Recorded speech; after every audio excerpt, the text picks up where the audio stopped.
بسم اللہ الرحمن الرحیم۔ السلام علیکم ورحمۃ اللہ وبرکاتہ۔ کل جو ہے وہ مرد اور عورت کے حقوق کے بارے میں جو ہے وہ بات کی گئی، اور جو ہے مین پوائنٹ کہاں پر آ کر رکا؟ طلاق پر، کہ طلاق کی نوبت آخر آتی ہے تو کس بنا پر آتی ہے؟ کہیں پر مرد کی کوتاہی ہوتی ہے اور کہیں پر جو ہے وہ عورت کی کوتاہی ہوتی ہے۔ 3 طلاقیں ایک ساتھ دینا حرام ہے، لیکن دے تو واقعہ ہو جائیں گی۔ جیسے کسی کو قتل کرنا حرام ہے، لیکن قتل کرے گا تو انسان مر جائے گا۔ 3 طلاق کے بعد عورت اپنے شوہر کے ساتھ نکاح نہیں کر سکتی جب تک حلالہ نہ ہو جائے۔ یہ شوہر کے لیے اسلام نے سزا رکھی ہے کہ اس نے اسلامی طریقے سے نکاح کیا اور نکاح ختم کرنے کے لیے اسلامی طریقہ نہ اپنایا، بلکہ شیطان کو خوش کیا اور اپنے غصے کو قابو میں نہ رکھا یا غلط لوگوں کے مشورے پر عمل کیا۔ عورت سے نکاح جب تک قائم ہے بیوی ہے، جب نکاح ختم ہو جائے تو بیوی نہ رہی، وہ اپنی پسند سے جس سے چاہے شادی کر سکتی ہے، اور اسلام میں عورت پر کوئی آر نہیں، نہ بری بات ہے۔ لیکن 3 طلاق کے بعد شوہر کے پاس رہنا برداشت کرنا حرام اور بری بات ہے۔ بعض حضرات کو معلوم نہیں، جوش اور غصے میں آ کر کہہ دیتے ہیں تجھے چھوڑ دیا یا آزاد کر دیا، اس سے بھی طلاق ہو جاتی ہے۔ مثلاً یہ کام اتنے عرصے میں نہیں کیا تو تجھے طلاق ہے، یا کہا اتنی رقم 1 ماہ تک یا اتنے عرصے میں نہیں لائے گی تو تجھے طلاق۔ اگر وہ کام نہ کر سکی یا اس نے نہیں کیا اور وقت گزر گیا تو طلاق ہو جائے گی۔ اب سوال یہ ہے کہ 3 طلاقیں ایک مجلس میں دینے سے ایک شمار ہوگی؟ تو اس کا جواب کیا بنتا ہے؟ 3 طلاقیں 3 ہی شمار ہوں گی، چاہے ایک مجلس میں 3 طلاقیں دے یا الگ الگ مجلس میں دے، 3 طلاقیں 3 ہی شمار ہوں گی۔ 3 طلاق 3 الگ الگ جگہ دینے سے 3 شمار ہوتی ہیں، اور اس میں کسی کا اختلاف نہیں ہے۔ 3 طلاقیں ایک نشست میں دینے کے بارے میں کچھ لوگ اختلاف کرتے ہوئے کہتے ہیں 1 شمار ہوگی۔ یہ لوگ غلطی پر ہیں۔ قرآن پاک کے پارہ نمبر جو ہے وہ 2 رکوع نمبر 13 میں ہے، مرد کو 2 مرتبہ رجوع کا حق ہے، 3 دے دی، اب رجوع کا حق ختم ہو گیا جب تک عورت دوسرے مرد سے شادی نہ کرے۔ بخاری شریف جلد 2 کتاب طلاق میں ہے کہ ایک عورت کو اس کے مرد نے 3 طلاقیں دے دیں۔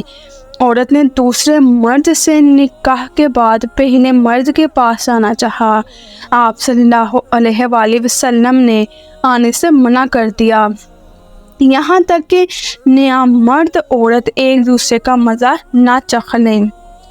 جو 3 طلاق کو ایک شمار کر کے مرد و عورت کو ایک ساتھ رہنے کا حکم سناتے ہیں، بہت بڑی غلطی پر ہیں، خود بھی گناہ گار ہیں اور تمام لوگوں کا گناہ اپنے سر لے لیتے ہیں۔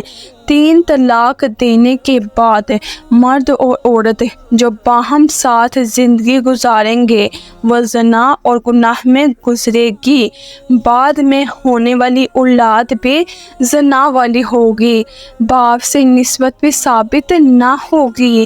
ایسے گروہ جو غلط مشورہ اور فتویٰ دیتے ہیں وہ نہ دینی خدمت کرتے ہیں اور نہ دنیاوی۔ کیا ایک مجلس میں 4 رکعت نماز ایک شمار ہوتی ہے؟ جب نمازیں ایک مجلس میں جتنی پڑھی جائیں اتنی ہی شمار ہوتی ہیں، تو 3 طلاقیں ایک مجلس میں ایک کیسے شمار ہوگی؟ ایک شمار کرنا سراسر عقل کے بھی خلاف ہے۔ اب دوسرا سوال اس میں کیا آتا ہے؟ آخر خلا کسے کہتے ہیں؟ مال کے بدلے میں نکاح ختم کرنے کا نام خلا ہے۔ عورت خلا کے معنی سمجھ کر شوہر سے یہ کہے مجھے مہر کے بدلے میں خلا دے دو یا 1000 روپے کے بدلے میں، اور شوہر نے کہا کہ تجھے خلا دے دی، خلا ہو گئی، یا کہا ہاں تو بھی خلا ہوگی، یعنی کہ ہاں بھی بولے تب بھی خلا ہو جاتی ہے۔ شوہر نے کہا تجھے خلا دی اور مال کا تذکرہ نہ کیا تو یہ طلاق ہوگی۔ جب کیا اس کا نام نے خلا کس صورت میں لی جاتی ہے؟ جب عورت اپنا حق مہر کا مطالبہ نہ کرے، ٹھیک ہے، تب خلا ہوگی۔ لیکن جب وہ اپنے حق مہر کا مطالبہ جو ہے وہ کرے گی تو تب جو ہے وہ خلا کس بدلے میں لیتی ہے کہ مجھے حق مہر نہیں چاہیے۔ اب مرد جو ہے وہ اس کے حق مہر کا نہ پوچھے اور ویسے کہ جی میں نے خلا دے دی، یہ خلا نہیں ہوگی، یہ طلاق ہوگی۔ جب مال کا ذکر کیا جائے گا تب خلا ہوگی، ورنہ خلا نہیں ہوگی، اسے طلاق بولا جائے گا، ٹھیک ہے۔ اب طلاق کی جو ہے وہ کتنی قسمیں ہیں؟ طلاق خلا، طلاق رجوعی، طلاق بائن خفیفہ، طلاق بائن غلیظ۔ اب ان سب میں جو ہے وہ فرق کیا ہے؟ اب دیکھیں، طلاق نکاح ختم کرنے کا نام ہے، خلا کا حق عورت کو ہے۔ عورت نکاح کے بعد شوہر سے یہ کہے کہ میں اپنا مہر معاف کرتی ہوں، تو مجھے چھوڑ دے، شوہر نے قبول کیا تو یہ خلا ہوگی۔ طلاق جو ہوتی ہے وہ مرد کی طرف سے ہوتی ہے جہاں پہ حق مہر ادا کرنا پڑتا ہے، اور جو خلا ہوتی ہے وہ عورت کی طرف سے ہوتی ہے جب اپنا حق مہر جو ہے وہ معاف کرتی ہے اور علیحدگی کا جو ہے فیصلہ کرتی ہے، اسے بولتے ہیں خلا۔ اب جو ہے تیسری کون سی ہے؟ رجوعی طلاق۔ آگے دیکھیں، توئیں لام اور کاف کے لفظ سے کیا بنتا ہے لفظ طلاق کا؟ کہ لفظ سے جو لفظ بنا کر بولا جائے، ایک بار کہنے سے ایک طلاق رجوعی، 2 بار سے 2 رجوعی۔ اس کا یہ حکم ہے کہ عدت کے اندر شوہر بغیر نکاح حلالہ کے رجوع کر سکتا ہے، صرف یہ کہے کہ میں تمہیں اپنے نکاح میں واپس لیتا ہوں۔ یہ 1 یا 2 بار بولے ہوئے گنتی میں باقی رہیں گے۔ اب دیکھیں، طلاق بائن خفیفہ، عورت کو کنایا کے الفاظ سے بانیت طلاق یہ کہے مثلاً فارغ کر دیا، دفع ہو جاؤ، نکل جاؤ، یہ کیا ہے؟ طلاق بائن خفیفہ۔ اس طرح رجوعی طلاق کی عدت گزر جائے وہ بھی طلاق بائن خفیفہ ہے۔ اس کا حکم یہ ہے کہ عدت یا عدت کے بعد دوبارہ نکاح کرنا ہوگا، اس میں بھی حلالہ کی ضرورت نہیں ہے۔ اب طلاق غلیظہ کیا ہے؟ جب طلاق کی تعداد کسی طرح 3 ہو جائے تو وہ طلاق غلیظہ ہے۔ کیا خلا لینا یا خلا کرنا ناجائز ہے؟ میاں بیوی میں نا اتفاقی رہتی ہو اور اندیشہ ہے احکام شرع کی پابندی نہیں کر سکیں گے تو خلا لینا جائز ہے، اس میں کسی قسم کا کوئی حرج نہیں ہے۔ بخاری شریف و مسلم کی حدیث ہے، ثابت بن قیس کے حسن میں صرف کمی تھی، دیانتدار تھے، دیندار تھے، پھر بھی ان کی اہلیہ نے خلا کا مطالبہ کیا۔ آپ صلی اللہ علیہ وآلہ وسلم نے عورت سے کہا کہ مہر میں جو باغ لیا ہے واپس کرو، اس نے واپس کیا اور خلا ہو گئی۔ اب ٹھیک ہے، اب یہاں پہ ہے کہ عدالت سے لیا ہوا خلا جو ہے وہ معتبر ہے۔ خلا انتہائی ضرورت کے وقت عورت شوہر سے کہے مجھے خلا دے دو، میں مہر معاف کرتی ہوں، اس نے کہہ دیا اور مرد نے قبول کر لیا، منظور کر لیا، خلا ہوگی، چاہے زبانی کہے یا تحریری، دستخط کر دے، خلا ہو جائے گی۔ اگر شوہر نہ منظور کرے تو خلا نہیں ہوگی اگرچہ عدالت سے لی گئی ہو۔ جبراً شوہر سے کی گئی خلا بھی معتبر ہے۔ عدالت عورت کو مظلوم سمجھتی ہے تو اس کے پاس پاور ہے شوہر کو عدالت میں حاضر کر کے خلا کا اقرار کرائے، جیسا کہ آپ صلی اللہ علیہ وآلہ وسلم نے عملاً کر کے دکھایا۔ یک طرفہ فیصلہ صدارت نہ کرے۔ اب کیا ہے کہ غصے میں طلاق نہیں ہوتی۔ دیکھیں، نکاح خوشی میں ہوتا ہے اور طلاق جو ہے وہ ظاہر سی بات ہے غصے میں ہوتی ہے۔ کیا عورت نکاح میں ہوتے ہوئے عارضی طور پر حرام ہو جاتی ہے؟ جی ہاں، جب عورت حیض کے دنوں میں ہو، یا بچے کی ولادت کے 40 دن کے عرصے میں ہو، ناپاکی کے دنوں میں ہو، حرام ہو جاتی ہے، پاک ہونے پر حلال ہوتی ہے۔ کیا کفر یا جملہ منہ سے مرد یا عورت نکالے تو نکاح پر اثر پڑے گا؟ جی ہاں، نکاح ٹوٹ جائے گا۔ توبہ، استغفار اور دوبارہ 2 گواہوں کے سامنے نکاح کرنا ہوگا۔ کون سے نسبی رشتے اور سسرالی رشتے اہم ہیں جس میں میاں بیوی کو محتاط رہنا چاہیے؟ تو نسبی یا سسرالی رشتے اہم ہیں، وہ یہ ہیں: باپ بیٹی کا رشتہ، ساس اور داماد کا رشتہ، سسر اور بہو کا رشتہ، ستیلی ماں کا رشتہ ستیلے لڑکے سے، اور ستیلے باپ کا رشتہ ستیلی لڑکی سے۔ یہ رشتے بہت اہم ہیں۔ ایک دوسرے کو ہاتھ نہیں لگانا چاہیے۔ ایک دوسرے کو بدنیتی سے چھونے سے دونوں ایک دوسرے پر دائمی حرام ہو جاتے ہیں۔ اگر غلط حرکت ہو جائے سوائے طلاق دینے کے کوئی چارہ نہیں ہے۔ کیا طلاق کے لیے عورت کا سننا اور گواہ بنانا ضروری ہے؟ بالکل بھی نہیں۔ عورت نہ بھی سنے تو بھی طلاق ہو جائے گی، گواہ نہ بنائے تو بھی طلاق ہو جاتی ہے۔ گواہ بنانا دونوں کے حق میں بہتر ہے۔ کیا مرد اور عورت کو شادی کرنا ضروری ہے؟ جی نہیں۔ جب مرد کو یقین ہے کہ عورت کے حقوق ادا نہ کر سکے گا تو اس کے لیے شادی کرنا منع ہے۔ اسی طرح عورت سمجھتی ہے کہ وہ شوہر کے حقوق ادا نہیں کر سکے گی تو اسے بھی شادی کرنا جائز نہیں۔ ایک صحابیہ نے آپ صلی اللہ علیہ وآلہ وسلم سے عرض کیا، شوہر کے حقوق کیا ہیں؟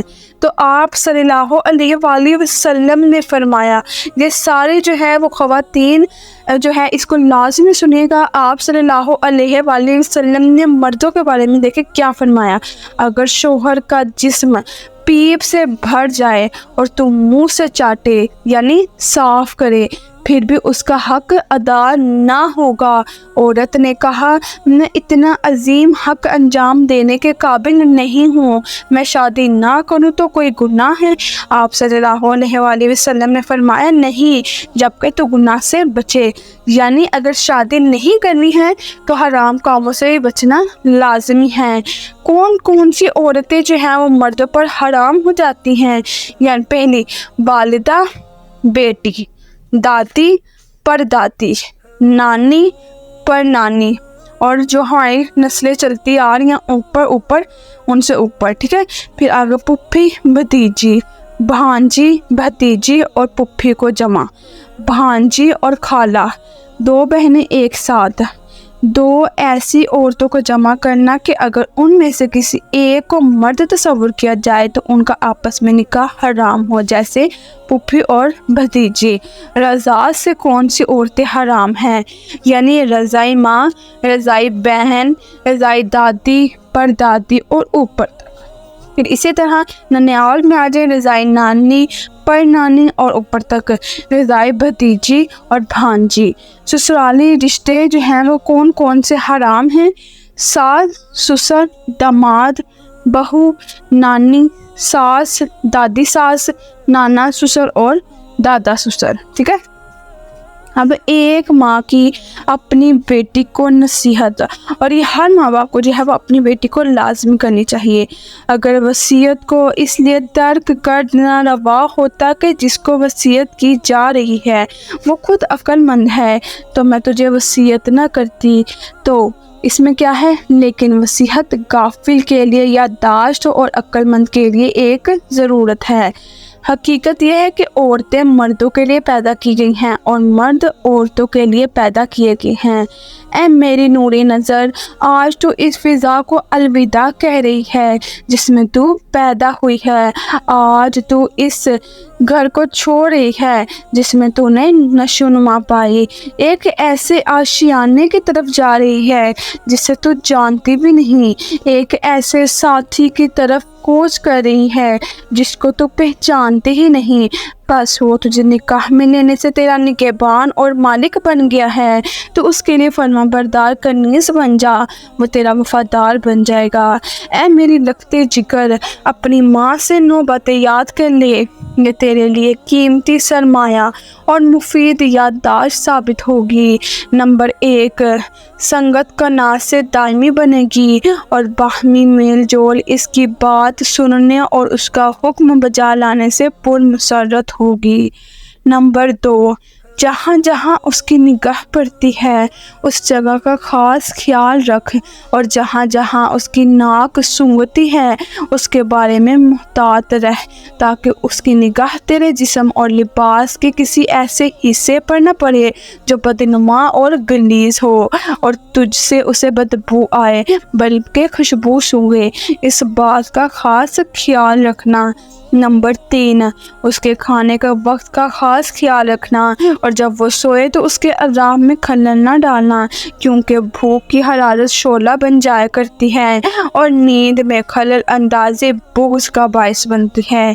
نمبر 4، اس کے گھر اور مال کی حفاظت کرنا، اس کی ذات کی، اس کے نوکروں کی اور اس کے عیال کی ہر طرح سے خبر گیری کرنا۔ نمبر 5، اس کے راز کو افشا مت کرنا، اس کی نافرمانی مت کرنا۔